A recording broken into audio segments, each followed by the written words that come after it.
देखो हम गांजा पीते हैं, चरस पीते हैं, फजलू का भी मर्डर किए हैं, 2-4 और मारे हैं, जेल भी गए हैं।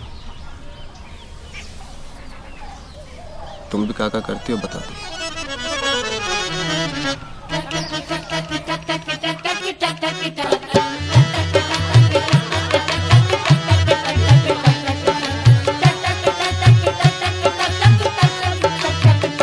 तार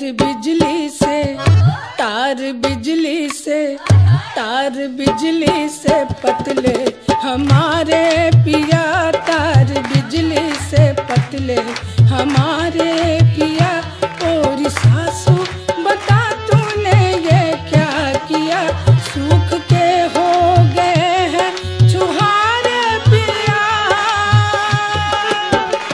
सूख के हो गए हैं छुहारे पिया, बेचारे पिया सब हारे पिया, कुछ खाते नहीं है, वो कुछ खाते नहीं है हमारे पिया, कुछ खाते नहीं है हमारे पिया।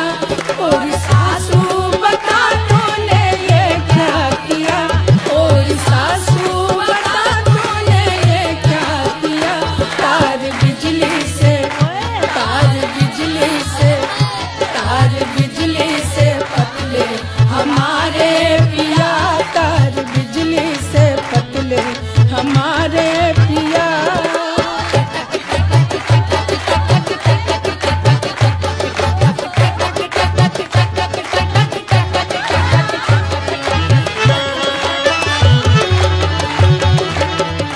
धूप अंधेरा में चलते बुलारे पिया, तार बिजली से पतले हमारे पिया, तार बिजली से पतले हमारे पिया।